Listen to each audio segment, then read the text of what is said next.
you ingest is all the aspect of the food that is going in, which is nourishing. And I think food is a little bit overrated because with all the different nutritional deficiencies and everything we talk about, people end up in eating too much of foods, which creates actually more challenges and difficulties. So eating less will sometimes make you live longer. That's a proven fact. It's a proven fact. But again, eating clean foods is very important. Eating foods which are God-made and made by Mother Nature are very important. And having a diversity where whatever your body type is, when you use sweet, sour, salty, pungent, bitter, and astringent, all the variety of different tastes, especially when they are very complex and combined in different things. When you look at ginger or kale or pomegranate or pineapple, these are all different complex tastes of food. It can be sweet, it can be sour, it can be bitter, it can be astringent. And all this complexity has a broad spectrum effect on balancing the doshas together. And they know exactly, the food becomes very, very intelligent. It contains the quality of prana, which is the essence of nourishing the physiology. It is the intelligence of the nature, allowing to nourish the body properly. When the food is packaged, stale, putrid, leftover, and Dr. Patel talked about it this morning, it actually is an unintelligent food which throws a wrench in the perfect functioning of the physiology. So the food has to be clean, it has to be with all the 6 tastes. Again, you need to digest it properly also, so in order to effectively do that, you need to eat less, you need to chew your food well, and more importantly, when all of these complexities of the foods are there, you are able to actually relate with the changes of the season. Nature gives you different foods in different seasons depending upon what the doshas are shifting and changing. The challenge nowadays is in supermarket, when you go, you can eat anything at any time of the year, even when you don't need it. And it's not what your tongue wants, what the nature wants you to eat. So when you start shopping in local farmers market, you are more in sync. And that's one way to actually find out that what is in the season right now growing, which is good for you.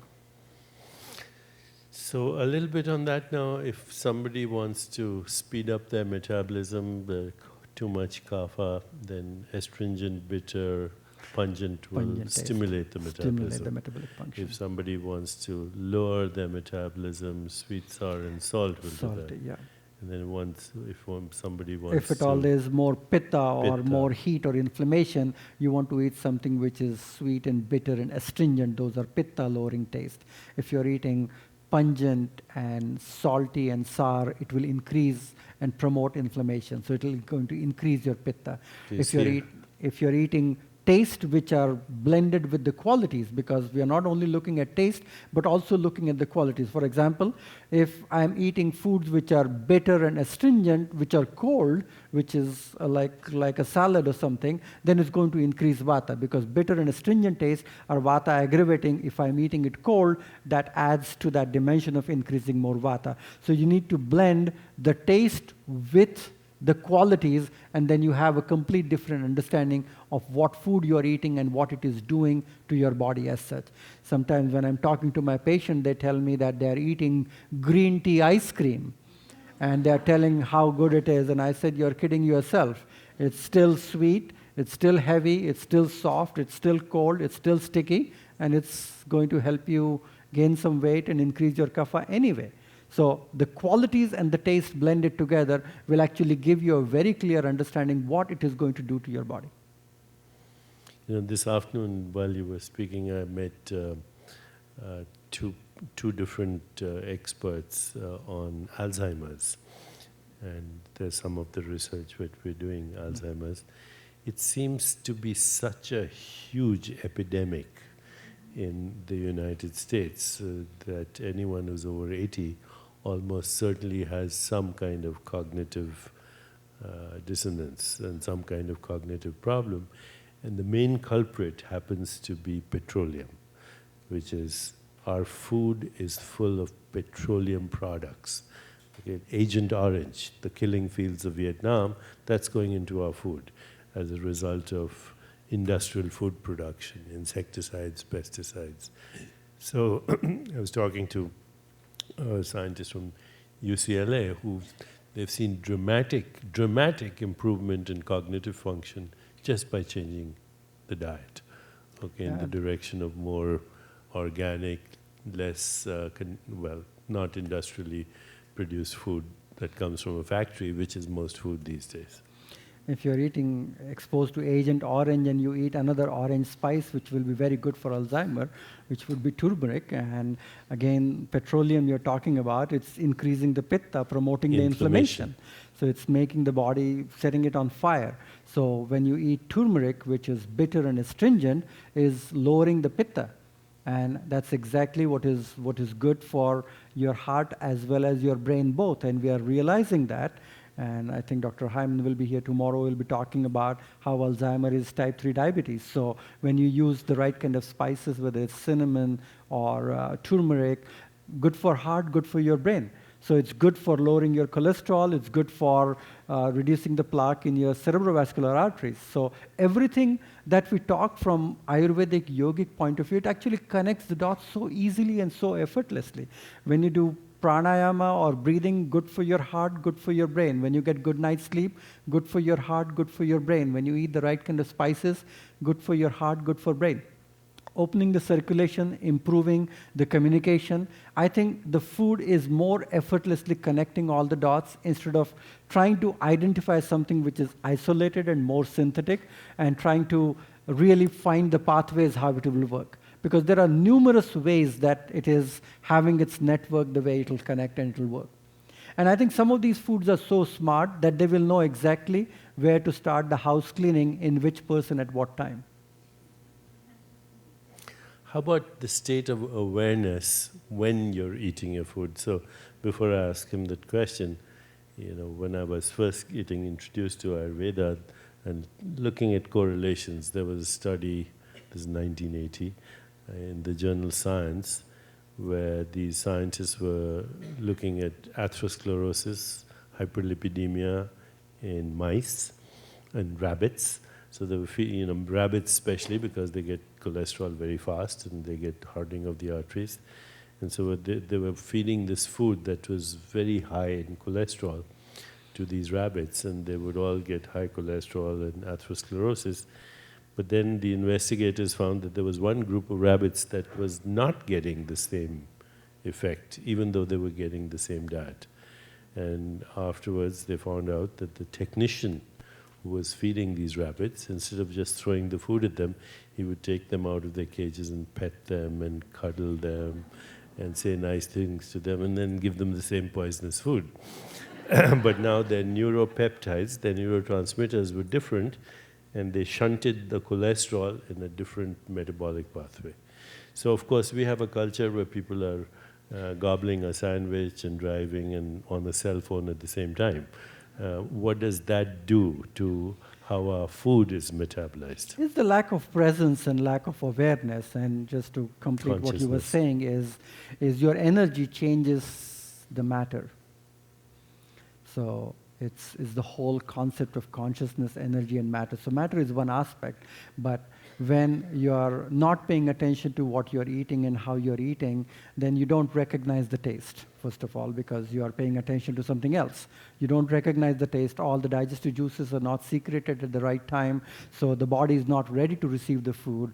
Secondly, there's a lot of circulation going to your feet while you're walking and running around. Then the body doesn't really get the right kind of intelligence to complete the process of digestion. Since you don't recognize the taste, the food just sits there, not being digested for some time, and that lack of awareness doesn't really create the body to extract the nutrients from the food itself.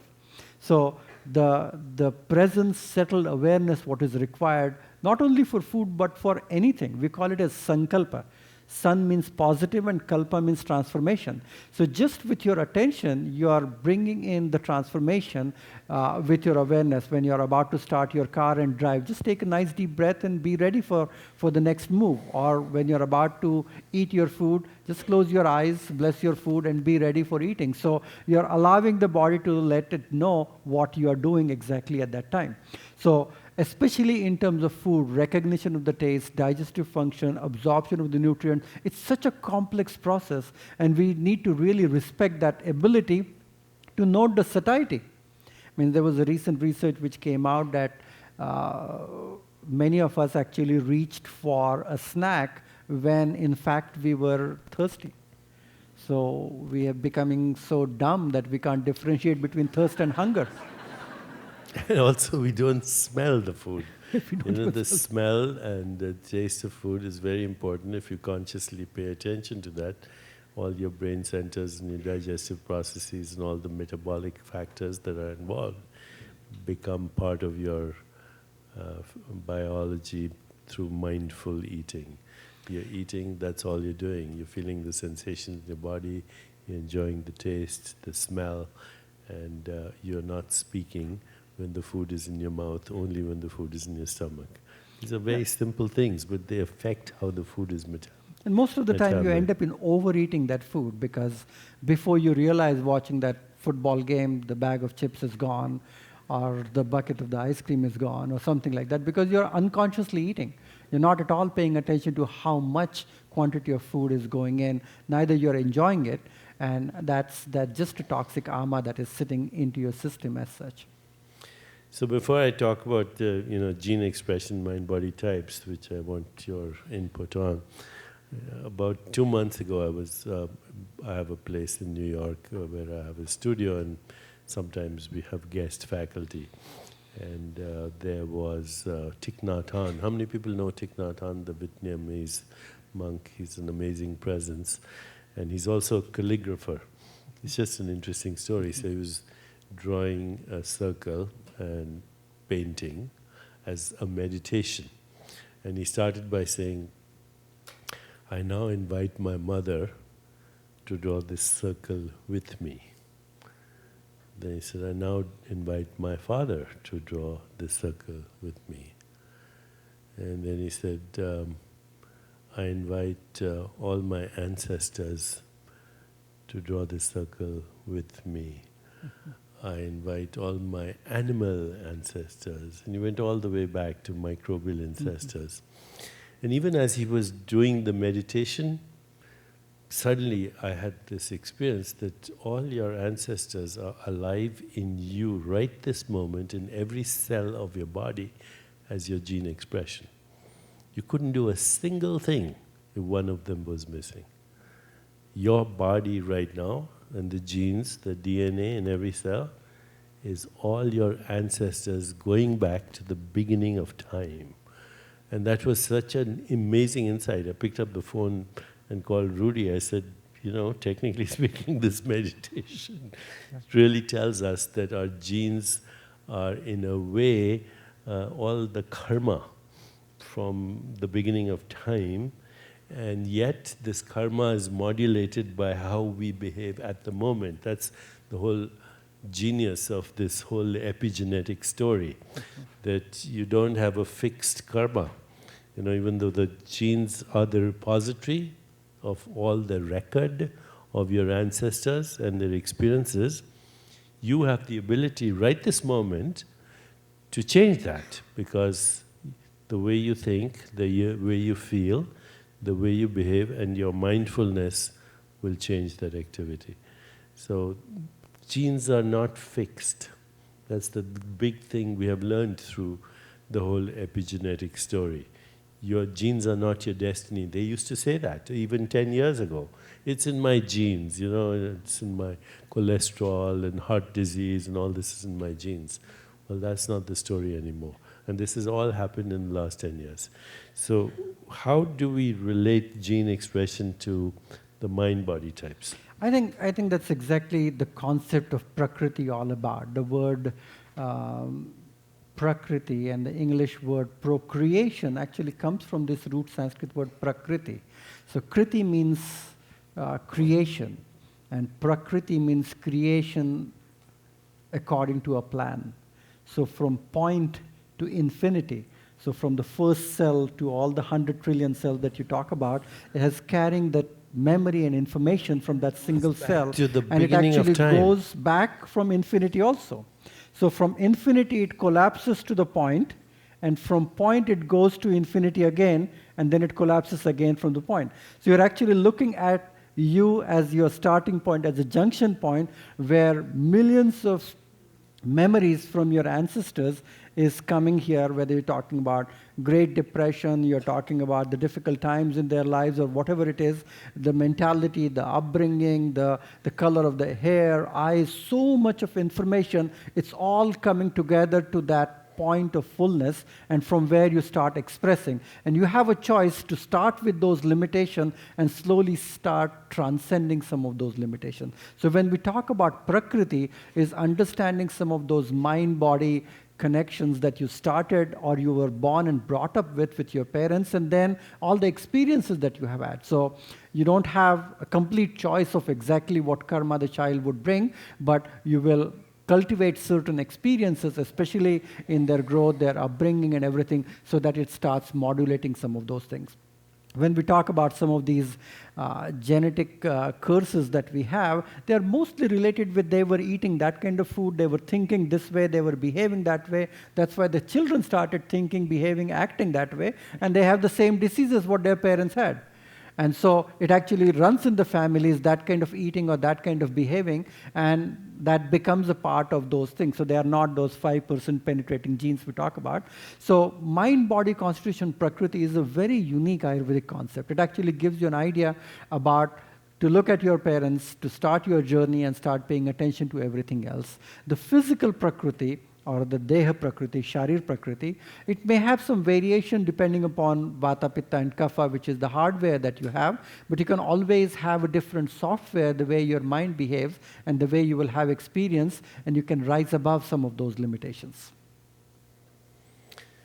This is a very important point because, where is memory? And most times when you talk to people who have been trained in the model, that the neuroscience model, they say memories in the genes, memories in the brain, but actually memory is in core consciousness. It's in the soul, right? It is in the soul. And then that memory actualizes in the brain.